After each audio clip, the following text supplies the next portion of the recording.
Welcome to the Neurostimulation Podcast, where we explore fascinating aspects of neuroscience and clinical neurostimulation in order to optimize health and wellness. Today, we have a truly exceptional guest joining us. I've really been excited about today's episode. This is someone who seamlessly blends the worlds of science and personal development.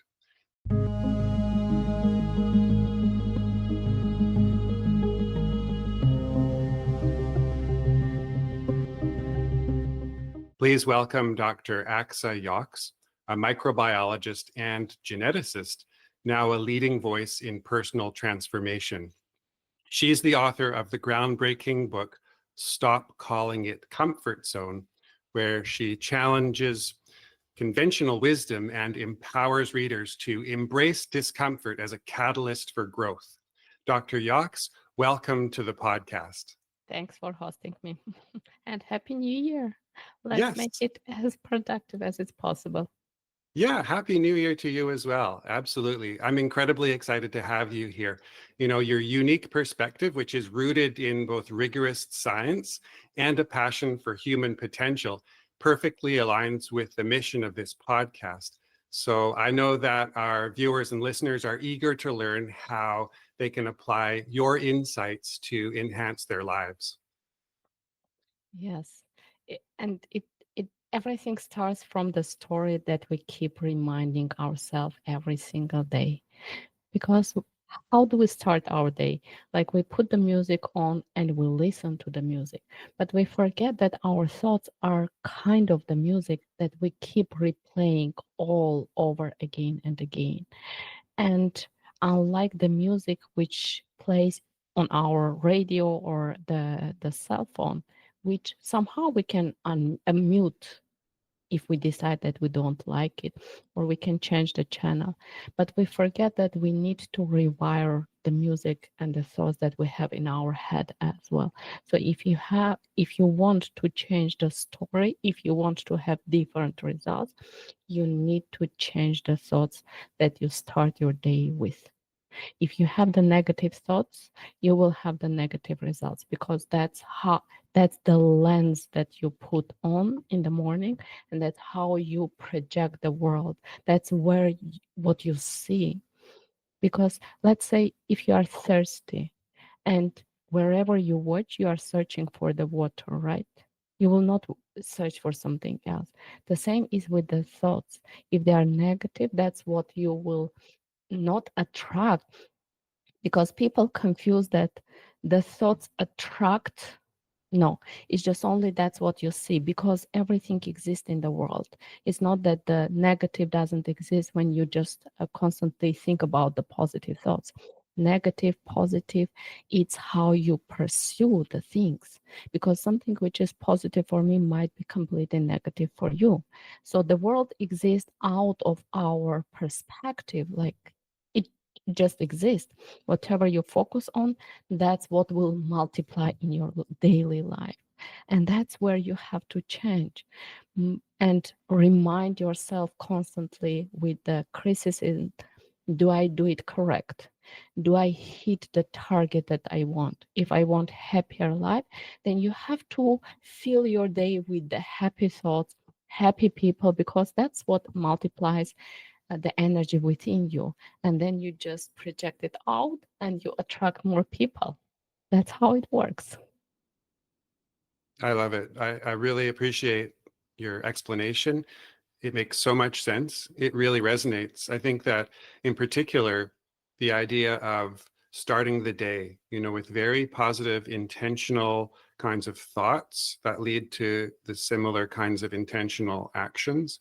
Because I've long been a proponent, and I try to practice this myself, you know, and I try to suggest this for friends, family members, and patients, is that you know, to really try and focus on the day and look at the day as, you know, a time when we wake up and we have really all this potential. You know, on the one hand, there's a lot that we try and pack into a day.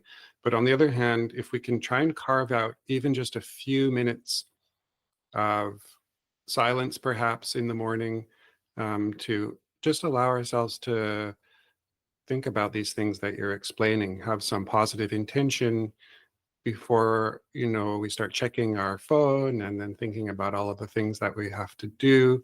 I think it just sets us up for more peace and productivity during the day. Maybe if you don't mind, can you explain a little bit more about that? Continue on with the thoughts around what you're just explaining in terms of the positive intentionality that you're advocating to start the day. The words that we use will shape where you would be during the day, and every single day is the part of your life. So if you have negative vocabulary and you keep repeating yourself, you associate the things or the events with particular emotions.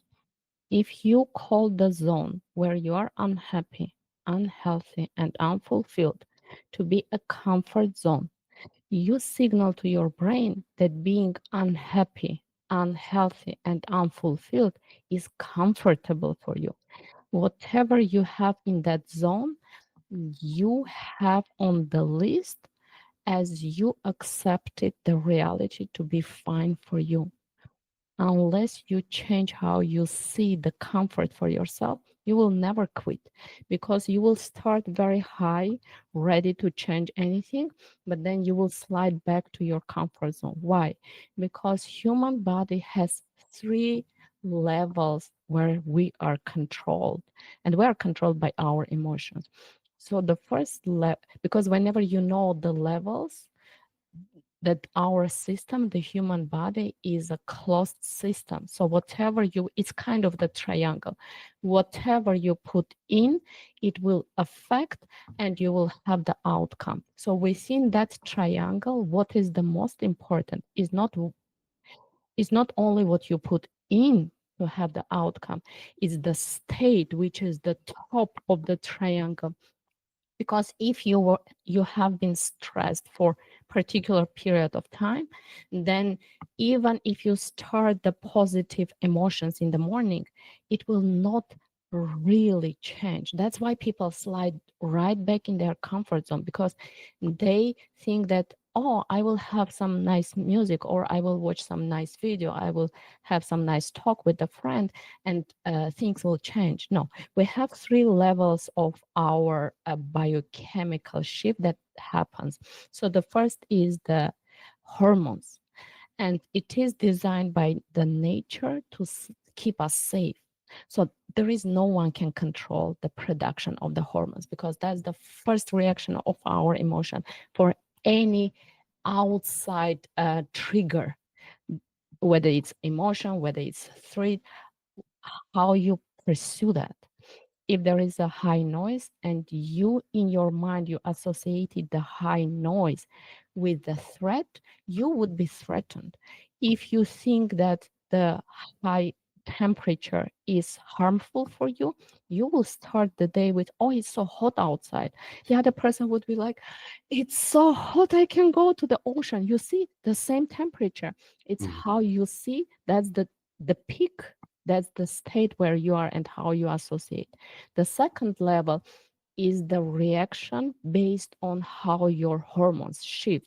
And it is triggered by the neuromediators, because your brain assesses the situation and it gives you the reaction. This is what you feel.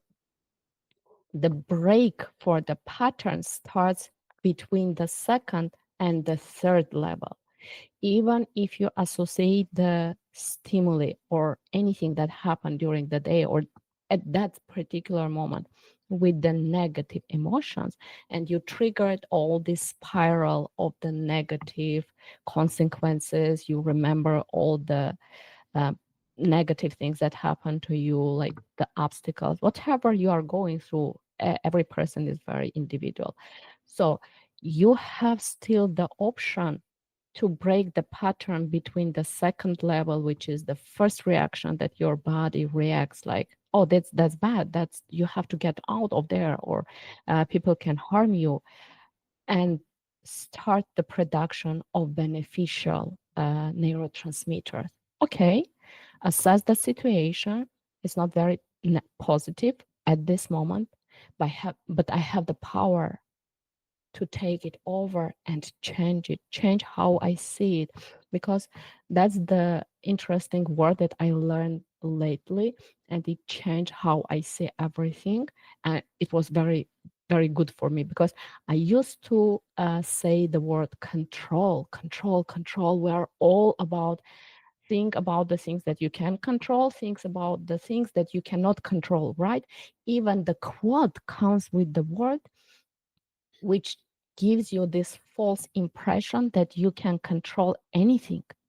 And then you falsely believe that, oh, if I can control something, then I can control something else. There is nothing that we can control, nothing, not even our emotions. We can influence them. So when you change this one tiny word from control to influence, then you level up to the second level, and then you are working between the second and the third. Okay, that's the habitual emotional response from my body, because I was living in that habitual emotions, and that's the trigger that your body gives, because you build that habit over the decades. You cannot break it in one day, no one can. That, let's remember that. If you go to one seminar and you learn all the possible techniques, still it's not going to happen in one day that you will break your old habits. Why? If you had the meal yesterday, are you going to eat today? Are you going to eat tomorrow? Are you going to eat 1 week later? The same is with the motivation. You cannot motivate yourself, change the thoughts, be very positive, and then within the months, it's fine. You are still there. No, you have to constantly remind yourself and check the music that you play in your head.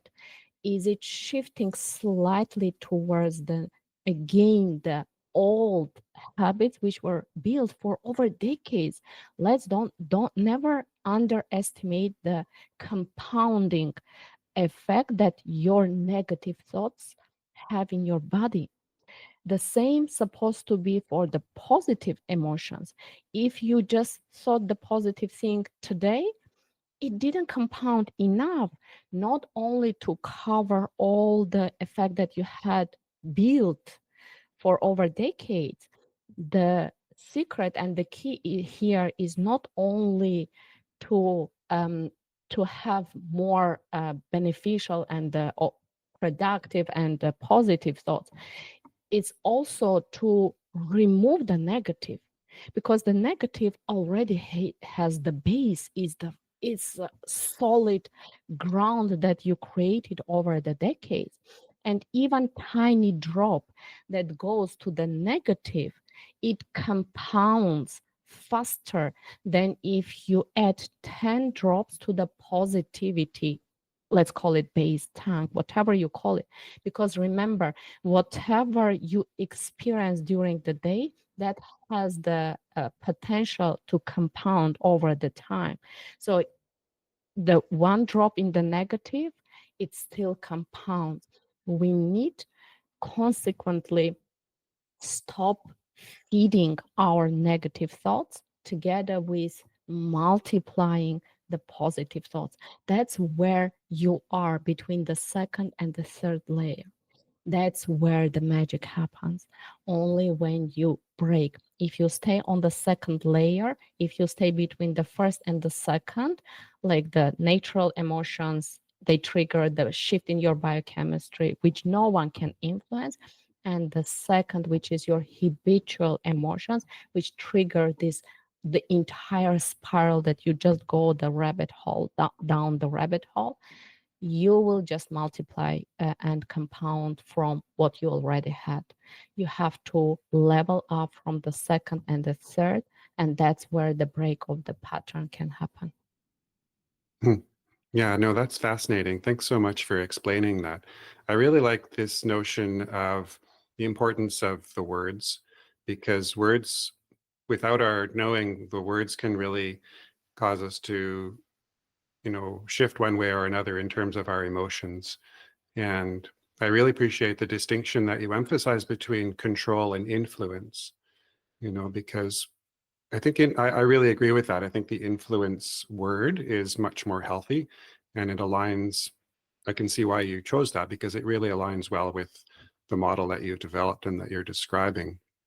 So maybe, if you don't mind, can you explain a little bit more about, the other thing that I was just going to point out as well that I really appreciated is this notion that you just there described at the end about how, for every, say, one drop of energy going in, to the negative emotions, that are a lot of our automatic thoughts are kind of geared towards, that we have to put in that extra, say, 10 drops towards the positive thoughts to counteract that. That really makes sense in terms of what we know about how humans are kind of wired, in order to, there's this notion of, as the harm aversion, in terms of our evolution, we're wired to be more sort of alert for potential dangers, and so we're sort of more biased towards defaulting to a harm aversion kind of stance in terms of the potential threat that exists, right? And so I think that that there's an evolutionary, in terms of how our neurobiology is wired, there's an evolutionary reason why a lot of our negative thoughts seem to be kind of the baseline, or the default setting, and even more reason why we have to be very intentional about positive thoughts, not in an artificial or sort of Pollyanna-ish way, but in a way to sort of have a healthy appraisal of what our environment actually entails in terms of threat versus opportunity, and how that all plays into the way that we can influence, not control, influence our emotional state and guide us more in towards the positive emotion. So maybe, if you don't mind explaining, I love the imagery and the model that you've developed and that you're explaining.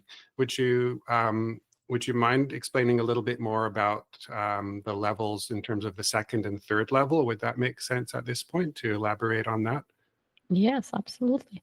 Let's try with, because people are very focused on finances, so it would be very easy to explain. Let's say over the decade, with adding a dime per day, you came to compound it to 1 million. You have 1 million on your deposit for the negative emotions or the negative reaction for whatever happens in your life. And you start to create this positivity, a balance, and you start again with 1 dime. So if you add 1 dime to already existing 1 million, the compounding for the next 1 second day, it's higher than the compounding of, even if you add 10 dimes on the positive deposit, you will still have the next day less than the negative.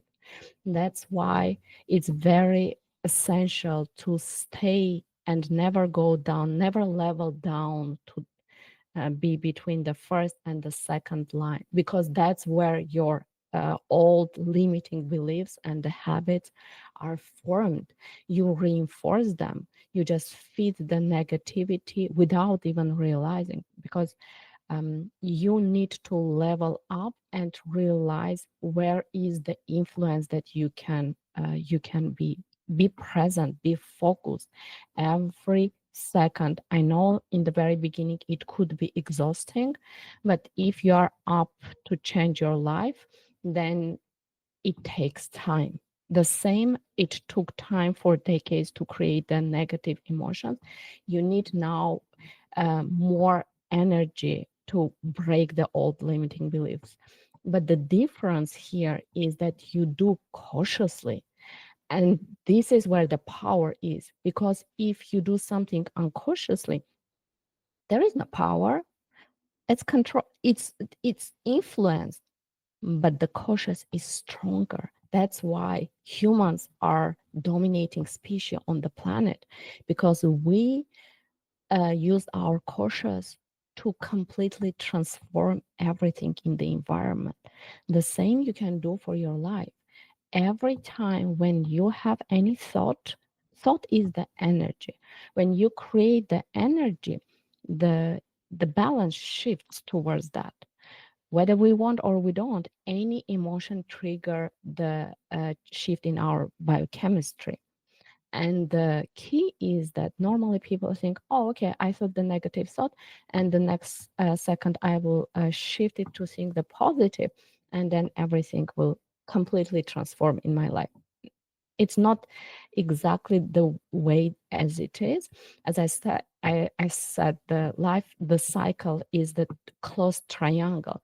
So the state which is at the peak, if you keep feeding the negative thought, it's not going to change. Your biochemistry doesn't change just only simply in 1 second. I decided to change it and then it will shift. No, your body still keeps producing the biochemistry responsible for the negative thought that you had, and your body state starts to shift towards that. So now if you want to transform, you don't only have to bring it back to the initial zero point, but also you have to shift it towards the positive. And that's what you can practice every single day. In the morning, decide what is the outcome that you want and try to eliminate the negative thoughts at least for 10%. That's where the compounding starts, because we always see the bigger picture and we think that we can approach it in one day. No one can. Even when you start to lose the weight, you start to lose the weight with 1 pound a day, unless you want to really completely ruin your health. The same is with the positive emotions. If you screwed up one day and you had really very bad day, that's okay. We're all humans. We're living the every single day with all the noise and all the stress that exists in the world. It can happen that some days could be worse than the other one. But what is different, that adding step by step the positive thoughts and start to compound the positive in 3, 4, 6 months, only then you will start to feel the difference. Because people normally, they do meditation for 1 month, nothing changes, so they are like, it doesn't work for me. No, it's not that it doesn't work for you. The learning curve, you're just on the learning curve, because you learned, let's say you learn the meditation from the professional, right? But you learn their way. Now you have to transform the lessons that you learned and find your way.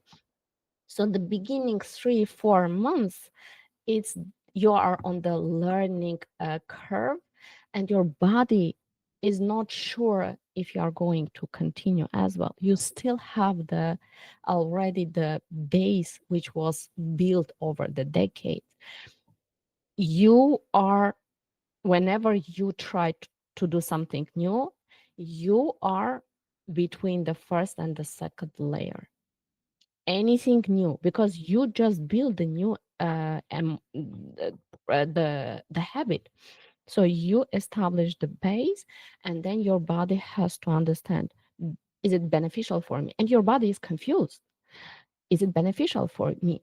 And if you keep telling, let's say you want to make meditation the process, like the habit for the daily life, right? So you start the meditation, it's very new for you. So you establish the link between the first and the second layer. And you keep reminding yourself, oh, it doesn't work for me. It doesn't work for me. So the melody that you play in your head, that's what your brain will link meditation to. Oh, it doesn't work for me. So every time when you start to meditate, and that's the emotion you feel, like you start to breathe, and you keep reminding yourself, it doesn't work for me. So your brain will write over the meditation the story that you tell. Meditation doesn't work for me. Breathing doesn't work for me. And then when you are in stress and somebody advise you, do the deep breathing, you would be like, okay. But the brain, which is below your thoughts that you are trying to override, already have the story that you said before. So it taps in immediately in 1 second between the first and the second layer, and you are stuck there. You need to get out of that layer. The magic transformation happens only between the second layer and the third. And this is cautious. When you cautiously guard every single thought and you realize, is it beneficial for me? Can I influence? What is the outcome? If the outcome is something that you can influence with the particular process, or adding any new habit, or just following the new patterns, that's when you rewire your brain. And another thing is, when if you have some let's say you think about the meditation, all the links that you created around the meditation, they are not only about the meditation, they are also linked to everything which you link the meditation towards. So if you have meditation is about the silence and about not thinking, or anything that you already have in your brain linked to silence, they come up as they are activated as well. That's why you have all this multi-layer functional pattern which activates the parts of your brain you were not aware of. And then you start to feel the emotions which are new for you, and you don't know how to react. But practice brings the awareness, and it keeps just rewiring your brain. And the rewiring happens only when you just unlink everything that already was not serving you, and you create the new ones which serve you. Keep going. It happens through the time. The compounding effect is not only for the material things, is for our emotions as well, because the biochemistry is material. Don't forget that. Biochemistry is real. We produce the biomolecules that affect how we feel, how we act, and how we think. Yeah, no, I really appreciate that. Thanks for explaining that. I love this notion of the incremental, like in going from the first level to the second level, the importance of the incremental changes, especially at this time of the year with so many people making New Year's resolutions. I think that often, as you say, people encounter these barriers to making healthy changes in their day-to-day living, partly because they probably overestimate the degree to which that they would be able to make changes, and maybe they don't give themselves enough space to make these small incremental changes. Maybe they try to change too much all at once, and then they feel disappointment. And as you say, they're experiencing exactly what you're explaining, and having that difficulty in getting from the first level to the second level. Um, it makes me think that in your book, Stop Calling It Comfort Zone, I was really impressed that you're challenging conventional thinking in many ways about comfort zones. So would you mind explaining, how does stepping outside of our comfort zones, how does that actually benefit, brains and overall well-being in line with the model that you're explaining? It's more about to change how you see the comfort zone. So it's not about stepping out of the comfort zone, because if you keep associating where you are and you are unhappy to be a comfort for you, you will sabotage yourself, because your brain reads that that's the level that you want to be. That's your comfort zone. But whenever you flip and you see being unhappy to be uncomfortable for you, that's when you will quit your comfort zone. Not if you keep calling being unhappy is comfortable for me. When you change the lens how you see the world, that's how you will continue. Being unhappy is uncomfortable for me. That's when you will quit. Being unhealthy is uncomfortable for me. That's when you will start eating healthy. doing not fulfilling, living not fulfilled life, it's uncomfortable. I'm not doing the progress. But if doing not progress is comfortable for you, you'll slide right back in 1 month, because that's the difference between when you live on the first and the second level. It's the nature designed level to protect you, to keep you safe. The nature didn't design us to be happy. That's a very well said phrase. Yet the difference is that the nature didn't design us as well to live this long. The Mhm. nature didn't design us to be unhappy because somebody didn't like our social post or the picture, or somebody didn't call me back, didn't text me back. I don't have a Ferrari. I don't have. No, the nature didn't create us to react to the external world when it's not threatening to kill us, as we will die. That's where the you can change when you change how you react, not how you react, because if it is negative, you have to react the negative. But the intensity, if it's not going to be harmful for you, don't react like it's the end of the world. React accordingly, and then you can change and make the what you associate the comfort with the things which are beneficial for you. Otherwise, you will start and you will end your year, the same year, with the same list of the goals. The resolution doesn't work. Why? Because you, and correct me if I'm wrong, when you have the goal but you keep reminding, and you are stuck with your excuses, what shaped your destiny? Is it the goal or is the excuse? So if you have the goal as a focus, you will achieve the goal. If you have the excuse that blocks your path to achieve the goal, the excuse shaped your destiny, not the goal. Because let's say you want to lose the weight, that's the goal. Mhm. But what the melody do you keep reminding yourself? Oh, the gym doesn't work, the diet doesn't work. I tried everything, it didn't work. So that's not the goal. That's the excuse. And that's you have to have the lens for everything. If you want to see the progress, you need to change how you see the progress, not how you see the path towards the progress, because the path might be very long. So instead of having to-do list, you have to have also to complete the list, because we start our day with the to-do list, but we forget one thing. On our to-do list, we have the goals which cannot be completed in a particular period of the time, right?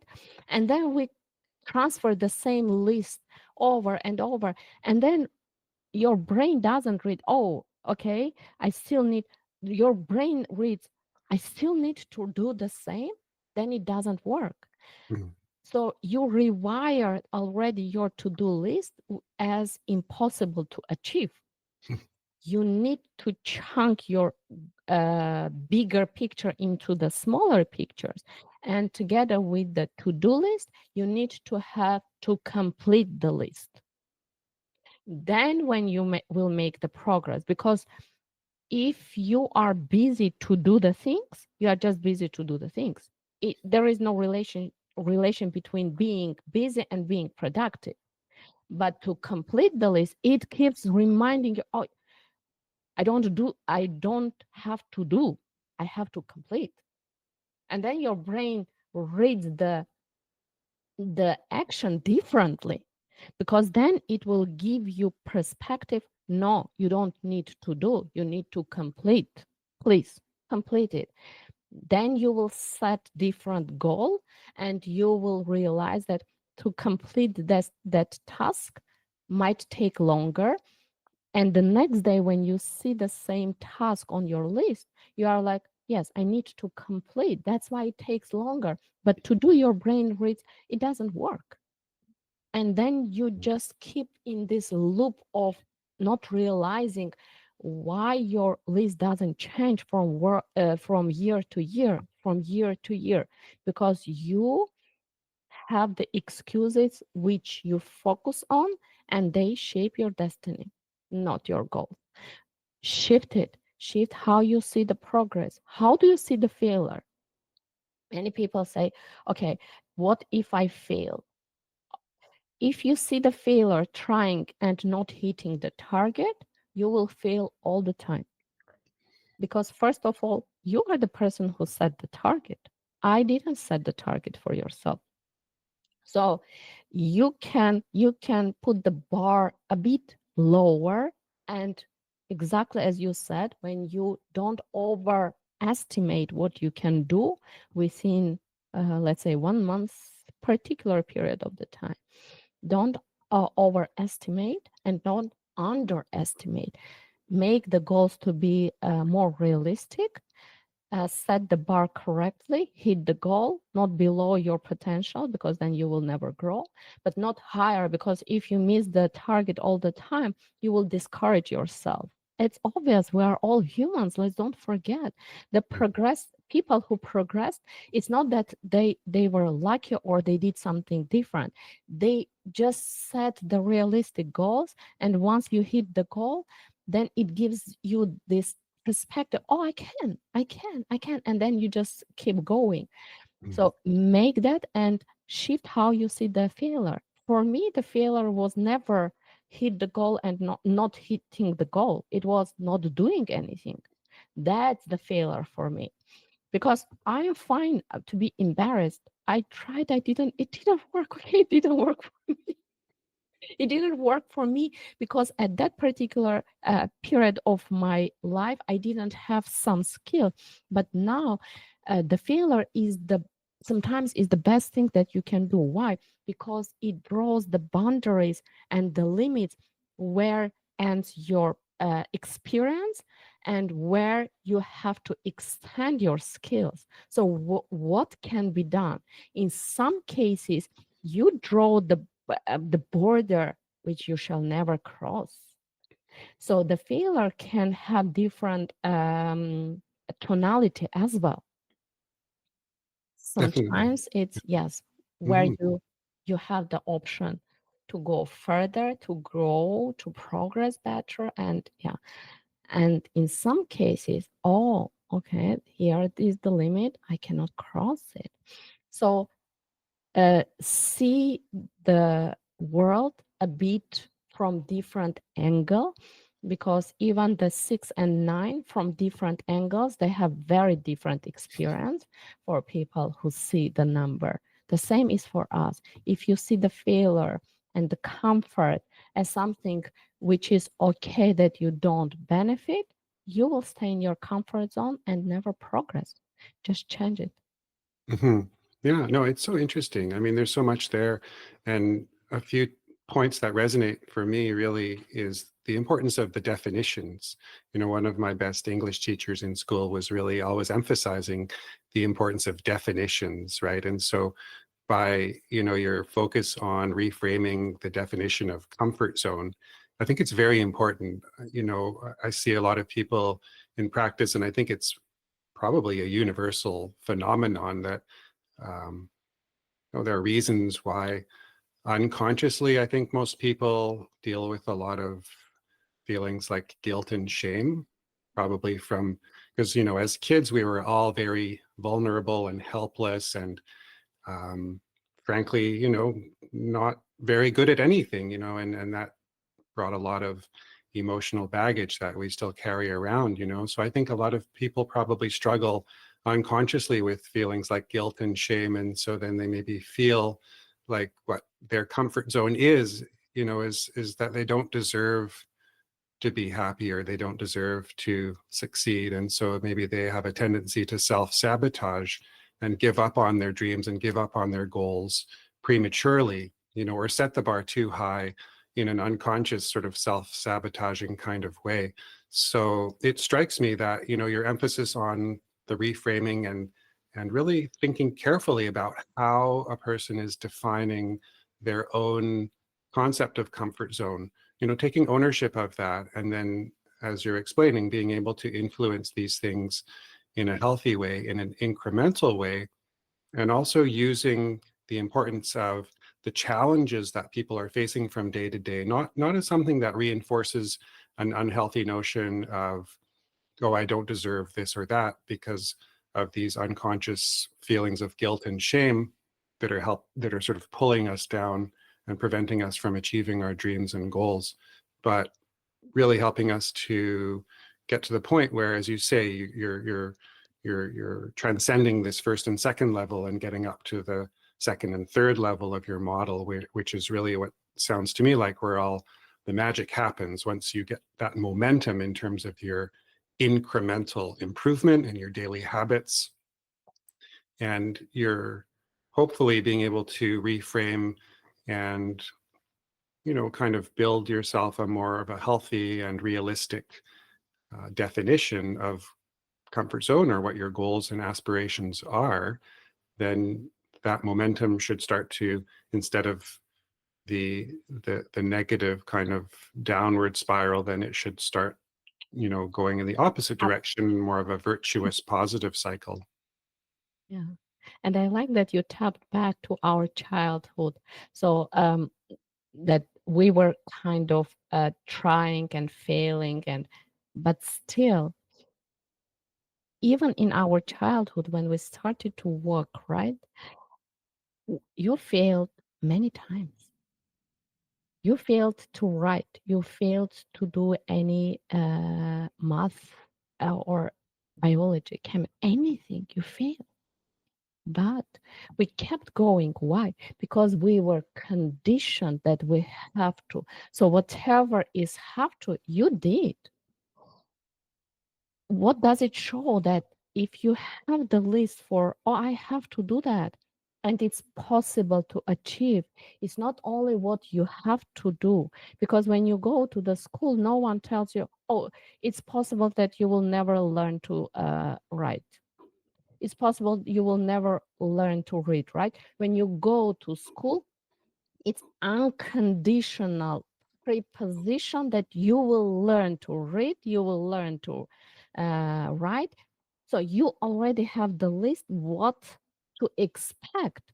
And no one tells you that when you go to school, no one tells you you are going to write perfectly. No, they tell you you are going to write, you are going to read perfectly. No, that's why there is a grade.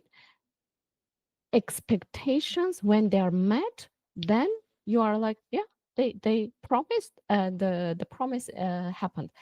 But no one promised you, and the expectation that you have over the failure and the trying, and that's where your conditioning started when you were a child. Because what you hear from your environment, this is how you shape the vision of the world.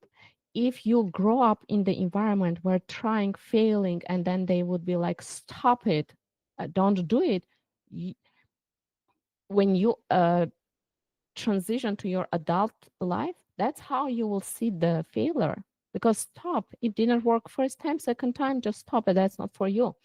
But if you saw the environment where you grew up and you were conditioned, no, it's the lesson you have to learn. You have to progress. You have to move. And anything which, wherever you have the progress, where your expectation and the efforts that you spend to hit that target, they meet, that's when you say, oh, I'm perfect at that. While your potential actually has higher possibility, but you put the bar lower than your potential.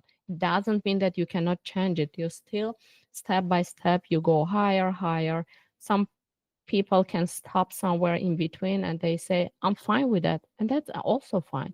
It doesn't mean that you all people have to grow to their full, not full potential, but still, I mean, like become influencer, let's say, or to go to sport. I don't want to be in sport. It doesn't mean that I don't have the potential if I would ever try it, right? Because we are all created in the same way. But that was not my goal. That was not my focus. So I never developed those skills to be in sport, versus I have all the skills to be in science, what the person in sport doesn't. So we are complementary to each other. That's why every person has a unique place in the world. Every person brings something unique to the complete picture, and we add the colors to the picture. We also need the negative emotions. Why? Because when you see the world only through the positive prism, and something happens, you are not ready. You are like, I was not expecting that. Life is not all about the celebrating or winning or progressing. No, where there is a birth, there is a death. You have to be ready for the sadness as well. You have to be ready, because as you grow up, you start to get sick. It doesn't mean that, oh, I didn't expect that. Okay, no one expected. No one expected AI.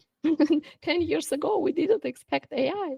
Before we had the cell phone, no one expected to have the cell phone. Then you could call the person wherever you were. You could be completely on the other side of the world, but you could contact the person. Now we have computer in our pocket. So the where you are at this moment doesn't mean that you cannot end up somewhere better.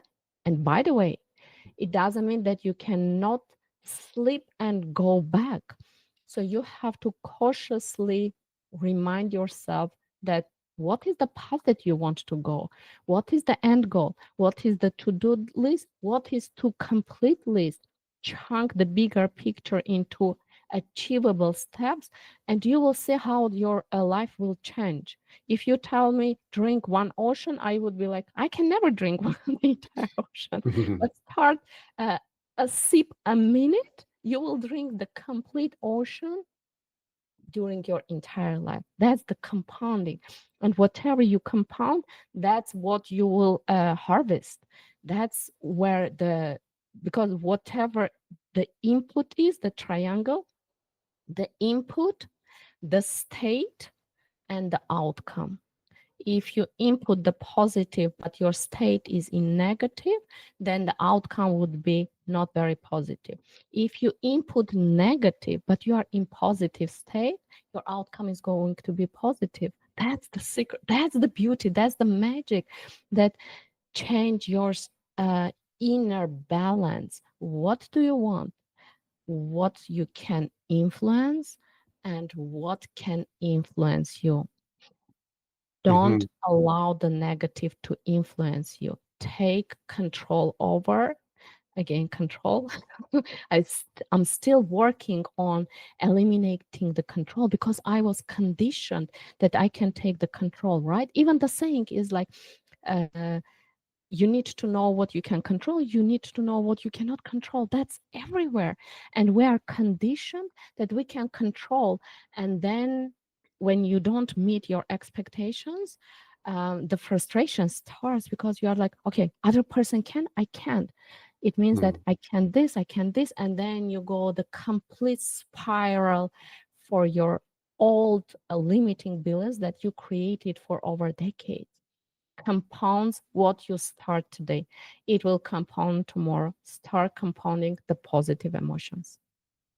Right. Yeah, for sure. Absolutely. No, I mean, I love this idea of the importance of challenge, and challenge in terms of growing through challenges, right? It reminds me of, I really enjoy going hiking, and I think it's kind of a really beautiful metaphor in so many ways, because if you break it down, you think, okay, well, in some ways I kind of don't feel like going through the effort, right? And then you could think that, well, if you just take one step, you take one step up the trail, and then the next one, and then maybe you slip and then you feel like, okay, I'm going back a bit, or you drop something and then you realize you have to go back down a bit. So then you do that, and you're going one step, you're feeling tired, you don't want to do it, you take a rest, you carry on one step at a time, then finally you get to where you're headed and you have a beautiful view, or you have a beautiful swim in a lake, right? So yeah, I mean, this notion of challenge and meeting challenge, and the whole topic of hormetic stress, hormetic, Hormetic, hormetic stress, as there's a lot of research these days that's showing that exposure to things like cold water, fasting, the fact that just exercising, whether it's hiking or working out or whatever, strengthens our muscles and our mind and makes us more resilient. And so hormetic stress really is something, to me, that speaks to this notion of just pushing the boundaries of comfort zones in order to progress and improve, to help us to achieve optimal health and wellness. So yeah, it's all super interesting. It's very interesting because actually the cold water or anything which is out of the scope of your daily routine that you go through, it's extreme stress for your body. And it's a nudge for your system to reset. Why? Because when we are in chronic situation, whatever chronic situation is, whether it's when it's negative, it's horrible. Even if it is positive, when you stress your body, you restart the system, because the stress was created by the nature to wake you up. Stress is not a horrible thing. It's not negative. It's the positive if you use it correctly. So if you keep reminding yourself, the same again would happen with those practices. If you tell yourself, cold water is stress for me, stress is bad for me, you can never survive in a cold water. And in 1 month, give it the time. 6 months, you will be back in your comfort zone. It doesn't matter. The same like people start to eat healthy, and in 1 year they slide back. People quit smoking, they slide right back. Why? Because you didn't rewire, and you didn't rewire your brain correctly. Because again, you create the new habit and you start to link everything around the new habit as positive. Cold water is positive. You create it.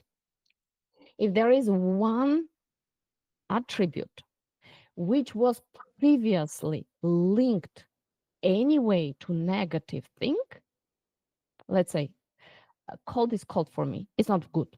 It doesn't matter. So if you have that link back to negative, you will slide right back. You have to rewire everything which is around the new habit and create it in the positive way. Then you will sustain it. How to do that? Every single day.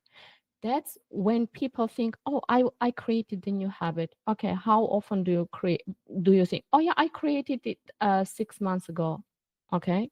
You're going to slide right back, because how often do you eat? How often do you breathe? Every single minute. The oxygen that enters your body completely changes your biochemistry, right? The same is the habit. If you don't sustain it, whatever you don't sustain will compound. So if you don't sustain the positive emotion, it will compound, and zero multiplied to any number in the world, it will become zero. If your positive reinforcement for particular positive habit is zero, it will compound zero. It's not that it will not compound. It will compound the zero. And if you have attachment that the positive habit, the new habit, is anyway negative, you'll compound the negative as well. And then through the time, depending on the life situation, we all go through the ups and downs, and the downs in the last years are more than the positive. So once you tap into that level between the first and the second, you will go right down the rabbit hole. Period. no person is strong enough to stop it.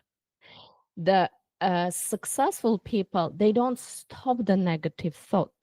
They reinforce the link between the second and the third.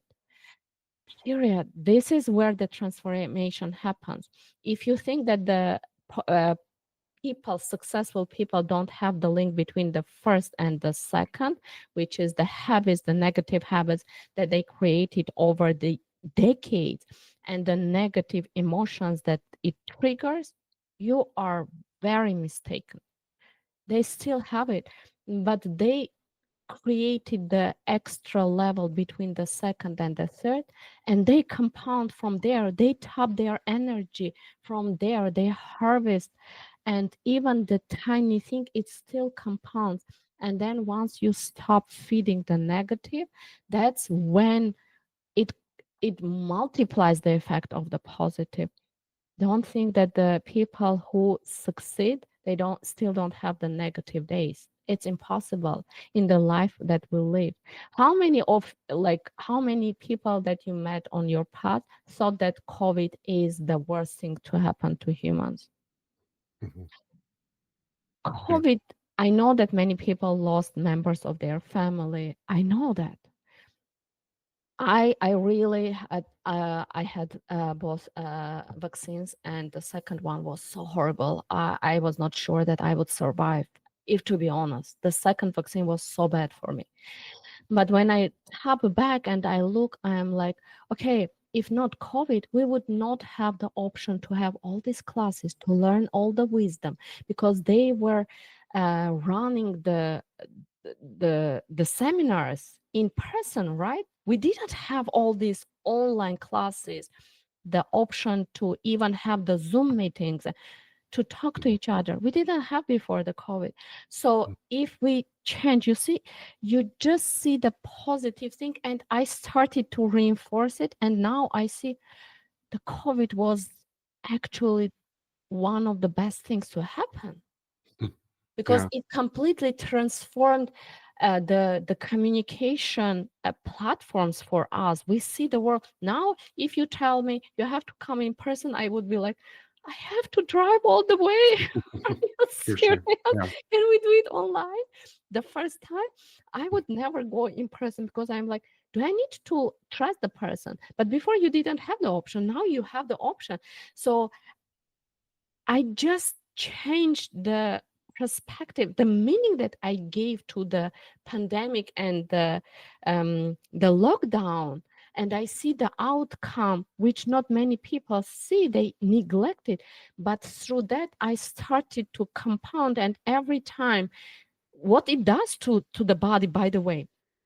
So it helps you to start to overview everything which you labeled as negative, to start to see, oh, okay, so if the COVID that I thought completely is negative actually has extremely positive part, is it possible that other things that I see through completely negative have any tiny, tiny, tiny piece of positive? You see, I already seeded the shift to rewatch everything and to rewire how I see the events that happened, and I labeled all of them as negative.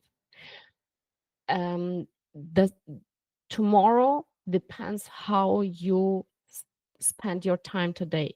Today depends how you spent your time yesterday. Never overestimate what you can do up to tomorrow, but never underestimate what you do right now will compound in 1 week. Yeah, yeah, no, for sure. I think it's really interesting. It's a Yeah. fantastic approach, and again, it's this. What's really resonating for me is this whole idea of how to. It's a real reframing, right? It's not just in an artificial way thinking about how can one make the most out of a difficult situation, but it's the real important notion of growing through stress, of taking a stressful situation and looking for how one can voluntarily confront the stressful situation and overcome it, wrestle with it, fight with it. Again, like hiking, you're hiking, you're expending the effort with a goal in mind, and it's painful, but you put up with it. You prove to yourself that you can do it. I think that's a big part of it. Is I think that people don't give themselves enough credit for having the internal strength and spirit and energy. But once they do exert the effort, they can remind themselves, hopefully, or prove to themselves that yes, they can do it, that they do have the internal resources that they can tap into in order to achieve their goals. Yeah, that's very important to see the difference, by the way, between the patience and between the tolerance, between the forgiveness and between the tolerance. If when you go through the stress, more tasks you deal with, it's stressy for your body. That's why when we are kids, and when you are in your the early ages, your cautious is not that mature, so you have the tendency to generalize, and you don't generalize based on the emotions, you generalize based on the emotions. But what also happens, we generalize the term wise, like the work, study, environment, people, love, relationship, and then you attach the emotion to the term. That's why people think that the relationship are harmful, they are painful, but it is essential to seek love. So we go through the life expecting that somebody would love us while we are scared to be in the relationship. We need to dissect everything that you have in one group and understand the labels come and go depending on where you are, depending on the person. Don't say that, let's say, females, we have the tendency to say men are this, and the opposite, right? We have that tendency. Men are more focused, females can multiply, female can multiply. Everybody says that, but it's so individual and it changes. But when you have that that mindset to generalize the things, you don't give the option to yourself to progress and to see the world as changing.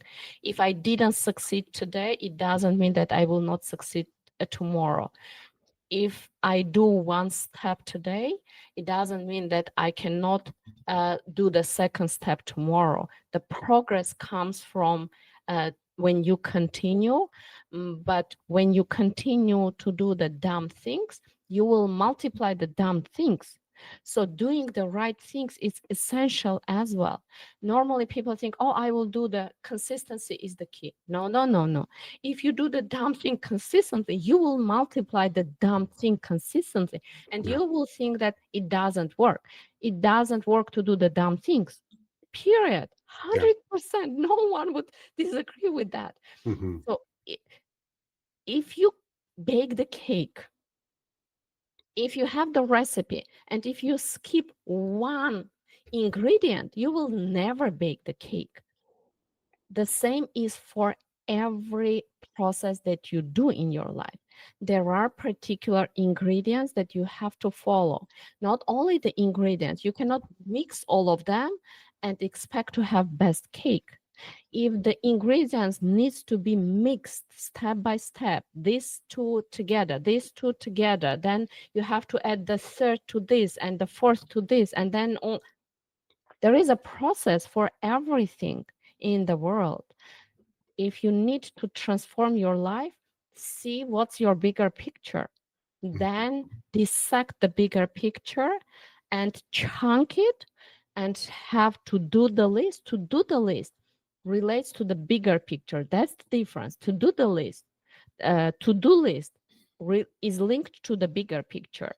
To Hmm. complete the list is linked to the chapters. The book is not the complete book. It has the chapters.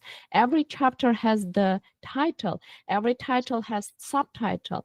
The life, the processes, they have the subtitles. They have the consequences, what you put in, depending on your state.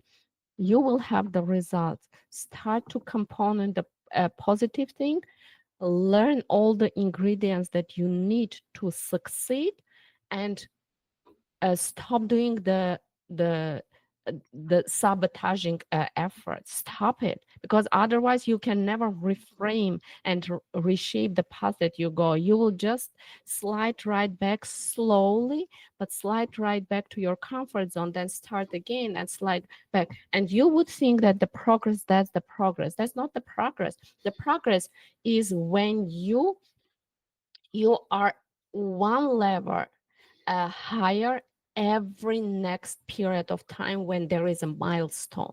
Have the milestones, and if you achieve it, then reward yourself. Because when you said we don't reward ourselves so often, um, there is a tricky part in that, because whatever you reward for, you will start to multiply that. Do Mm. you reward yourself the right way?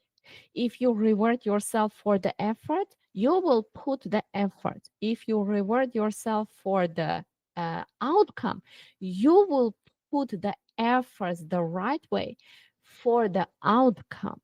Because the links in our brain goes as far as you created the complete path, because you have the trigger and you have the outcome.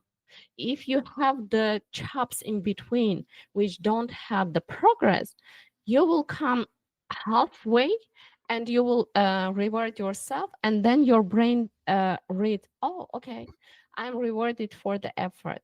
The next time you will go halfway and you will reward yourself without realizing, what do I reward myself for? That's why you start with the same to-do list and you end the year with the same to-do list. Have the complete list. Have two complete lists. Have the bigger picture dissected. See what is the next goal, and have add to your agenda every single day to complete list. Yeah, for sure. Absolutely. Yeah. I think it also speaks to the importance, and I think for viewers and listeners to understand that in terms of positive emotion, and we would all hope to optimize our experience of positive emotion, in a healthy way, that really there's two kinds. And if we talk about the neurotransmitter dopamine as part of the system that brings positive emotion, there's this division in terms of the dopamine systems on the one hand being involved with what we might call our appetite or our consumptive kind of pleasurable experiences, like, eating dessert, for example, after a nice Is the meal. Yeah, serotonin. exactly. Yeah. And then also, so that's the one side, but on the other side, there's the goal directed achievement that, creates a dopamine in terms of, setting a goal and then going step by step to achieve that goal. These are different systems, right? And that second one, that goal-oriented dopaminergic system that brings positive emotion, tends to be more, in a way, it's more sustaining, because, people chase the first consumptive kind of appetite, satiating kind of dopamine, whether it's sugar or, other kinds of pleasurable experiences, but those don't tend to have the lasting positive emotional effects that the goal-directed kinds of pursuits help us to achieve, right? So, yeah, I mean, it's super interesting, and I'm really appreciating understanding from you, a lot of your wisdom and thoughts. And I was curious as well, in particular, with regard to your book, are there any specific other kinds of practical suggestions that you have for how to help people to, achieve these kinds of things that you're describing? I actually described the innovative technique which I used while I was going through very dark times. I was not, I didn't know where I was. I completely lost the connection to the world. I didn't see even the end of the tunnel. So while I was going through those hard times, because I lost my dad, very accidental, we didn't expect that. Then another life-changing circumstance happened in our family. I wish never happened. Then I went through my personal trauma. Then I moved to live to the new country all by myself. I was trying to start my own business while being in science for 15 years. I did several inventions and I thought I'm ready. And I failed so bad. And everything was happening within really very short period of time, 6 months. And I lost this safety inner balance, which I had in science. So I was completely out of the scope. I didn't know. It's not like I didn't even see the future. That was the scariest part. The future that I had in my mind and I tend to was completely destroyed, and I didn't have anything to replace it with. So I tapped into following particular process during the day just to recover that safety and the security feeling within me without realizing that I was completely rewiring my brain. And that's I have to thank my research experience, because you learn how to read the literature, which literature, by the way, to trust, because when you have the experience, that's something that you transfer as well. And I start to learn that, first of all, testosterone, which is the hormone, the mostly considered to be the reproductive hormone from for male, but we also have it. And one of the main functions of testosterone is to provide our good mood, the bravery, the risk taking, while cortisol, which is the stress hormone, they have opposite dynamic. So whenever you have high testosterone, cortisol drops down, and the other way around. Why? Because cortisol and testosterone, they have the same basic molecule. They differ with the functional groups.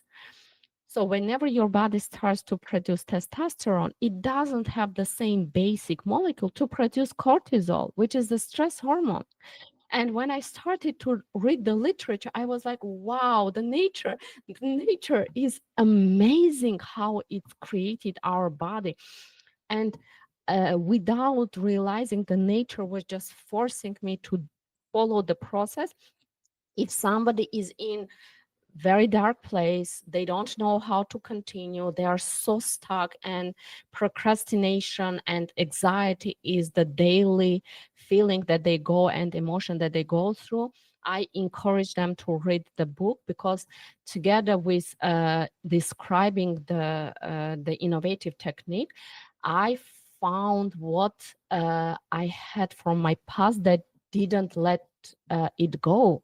That's why I was stuck, because through going through the darkness, normally whenever you go for the motivational videos, you hear this recommendation: you need to let the past go. That was freaking me out. I was like, please stop that. And only it took me 3.5 years of deep analysis to find out what I needed to let go. It took me 1 second to let it go. 1 second. Mhm. But I came to that. So if you don't know and you cannot let the past go, it might happen that you are stuck with an unanswered question. What do you need to let go? Why you accumulated all that bargain from your childhood that is you cannot lift, and it drags you down as a heavy weight you carry from one year to another. I never recommend anyone let go. Never. I always say, before you understand what you need to let go, you will carry that bargain from one year to another. And by the way, it will become heavier. Why? Because you add to the same weight. Every single day it becomes heavier and you become weaker. Again, the same balance that we have, the negative and the positive. So you don't compound from the positive and you compound from the negative. You become weaker, your weight becomes heavier. Mhm. And once you know the biochemistry, because I studied as a human biology, biologist, so that helped me to understand what happens within me. And by the way, because you tapped back, and thanks for that, for dopamine. Dopamine is the neurotransmitter. Dopamine we release only when we assess the situation. So dopamine can be produced either between the second or the third level. That's where the magic happens. That's what I said. That's only where the magic can happen, because that's what you can influence, and you can break the habit. And serotonin, which is the happiness hormone, it is produced 90% in our gut. Mm. So if you don't eat healthy, you start to cover 90% with something which gives you 10% reward right away, and you cover the 90% with that. How high the chances are whatever can cover only 10% to cover 90%. So you have to multiply whatever gives 10% 9 times to have the same reward, which you can have from serotonin, which is produced from the healthy gut. So Mm. if you receive the reward from eating the sweet, or some people go for the tobacco, some people go for alcohol, or they gamble, or they go for the social. Why people are so stuck and they are addicted to social media? Because they cover 100% of serotonin through 10% of serotonin, which gives the fast reward.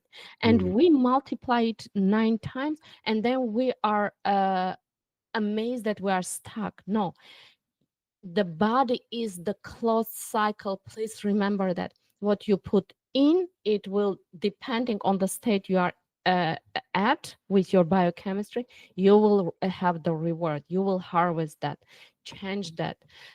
Healthy gut is not a luxury, it's a must.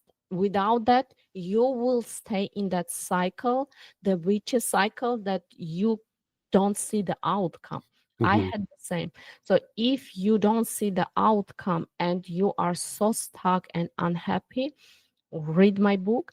It will Mhm. help you how to rewire your brain and how to stop. Not, it's not like you woke up in the morning and you decided, I need to stop calling it a comfort zone. No, it doesn't work that way. Mhm. The title completely fools you. And I'm thinking about changing the title, if to be honest, because I hear so many people say, oh, from the title, I know what is the book about. And I am like, that's so not true. Mm. So I'm thinking to change, because people miss the entire process, how to rewire your brain, Mm. versus the assumption that they have with the how to change, just only rename it. Mm. The same process we go through the day. You call it the comfort zone, your brain assumes. You see, Yeah. you assumed from the title of my book, what is my book about? The same, because the process, how your brain works, one word, stop calling it a comfort zone, you assumed and you went down the spiral. Everything is comes from the trigger. Yeah.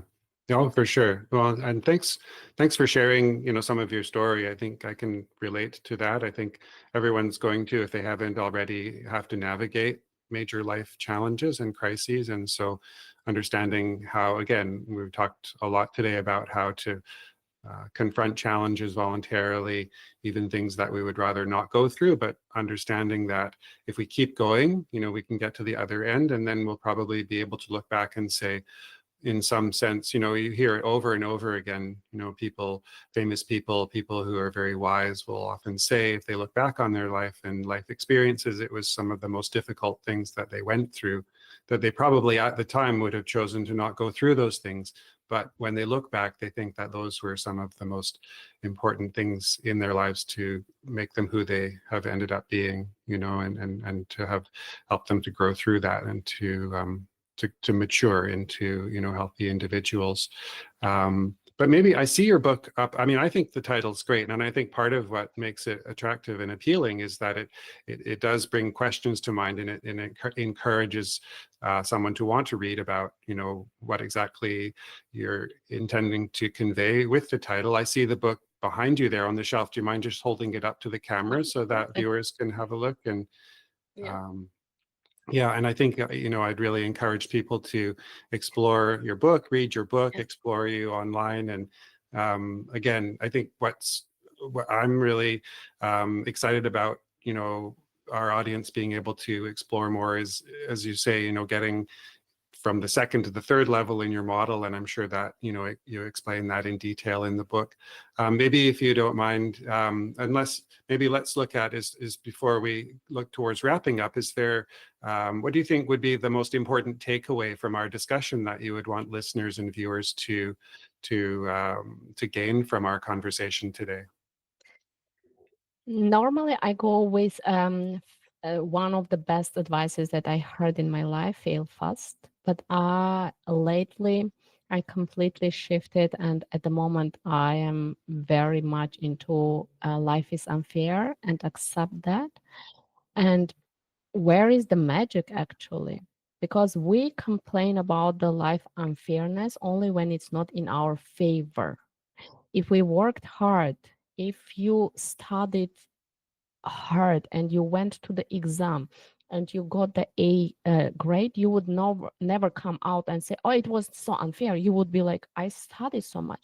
But let's say the professor decided that life's supposed to be fair, and the professor would come and say, okay, today everyone would get the A grade. Are you going to be happy with that? No, you are going to be unhappy with that. So wherever the unfairness of the life ends, that's where your unfair advantage starts. Because unlike the efforts that you put in, the rewards you will harvest.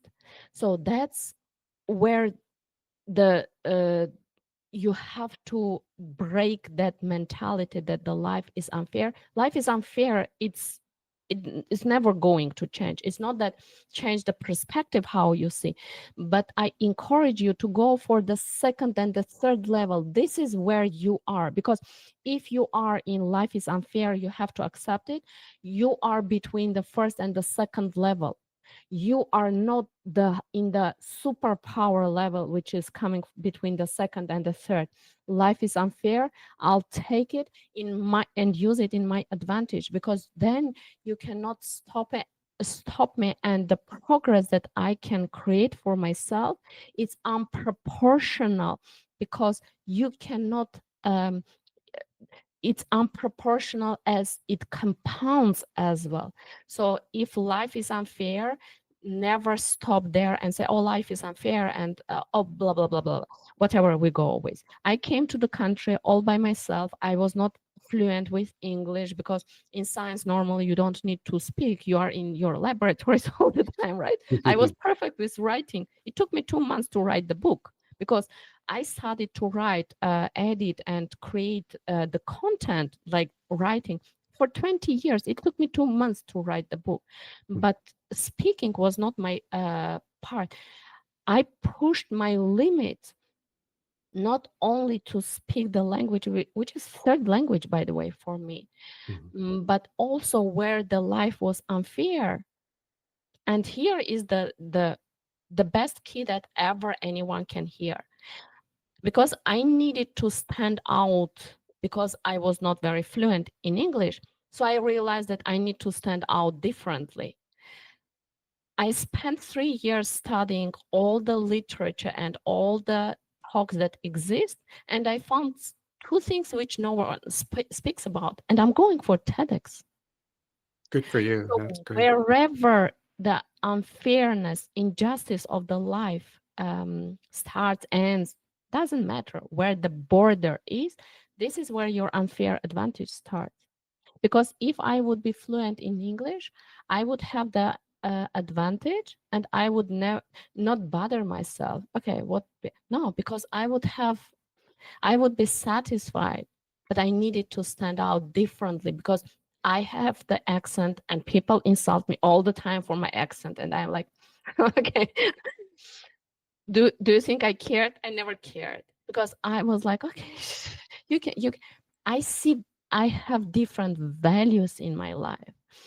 What you see as advantage, I see as disadvantage.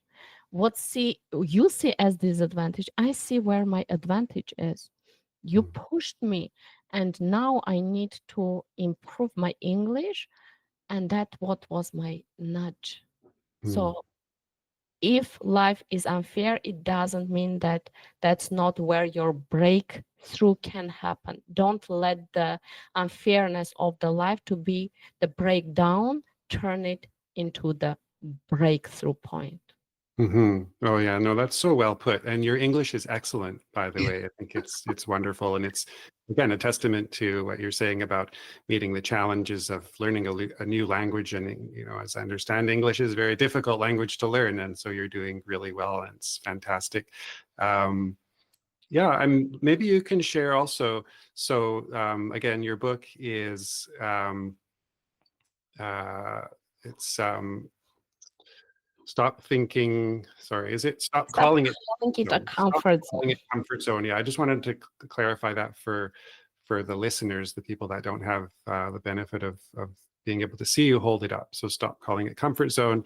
And maybe you can also let us know, where can viewers and listeners find out more about your work, your book, and other aspects of your work, and connect with you online? We can put links in the show notes below that people can check out, but anywhere else that you want to emphasize that people can look up your work and follow you online? Online, I'm very active on LinkedIn, so they can approach me. The book, especially if they want the hard copy, it's on Amazon. But I also have the landing page where they can, at the moment, the book is under 90% sales for the season. And also, I want people to benefit because I'm already writing the second book, which completely explains what happens in our body on the cell level when we eat a sugar, and all the transformation on the hormone level and how it affects, and all that I learned while I was in science for several years working on the cell level. So I really want people to benefit from the book because happier people around me, better life around me. So they can get it. There is a promotional code that they can use, Lucky 100. So be on time because it will be just only for January. In February, it goes back to the regular price. So catch the chance. That's where the unfair advantage starts. Perfect. So sorry, can you just spell out the promotional code? Lucky 100. Lucky, LUCKY 100. Yeah. Awesome. Love it. Okay, that's fantastic. Well, Dr. Yox, thank you so much once again. It's been such a fascinating conversation. I've learned a lot, and I know our viewers and listeners will really be able to learn learn a lot from your wisdom, your life experience, and the contents of your book that you so kindly summarized for us here and suggested actionable items that people can take and incorporate into their lives, and perhaps build into their New Year's resolutions as we go into 2025 now, with a sense of wanting to improve our health and wellness. So again, thanks so much for joining me today on the Neurostimulation Podcast. For viewers and listeners, please, do check out the show notes below. There'll be links to more of Dr. Yox's content and how you can follow her on social media and find out more about her book and where to purchase the book and use the promotional code that we've just outlined as well. So Lucky 100. Again, thank you so much, Dr. Yox. Really appreciate meeting you and having a conversation today. You have one life. Don't fail. You can fail on the goal. Don't fail in life. Keep going. Sounds good. I love it. I love it. Such an encouraging message for people. Just keep going, just one step at a time. Keep going and get from that first to the second and then to the third level, and just always look towards self-improvement for improved health and wellness. Great. Okay. Thanks again. Thank you everyone for tuning in. I really appreciate your time and your interest and your attention. Please remember to like, and follow and subscribe. It really helps. If you think anyone else that you know might benefit from watching this podcast or listening to the podcast, please do forward it on to them. And we'll see you next time on the next episode of the Neurostimulation Podcast. Thanks again. Bye for now.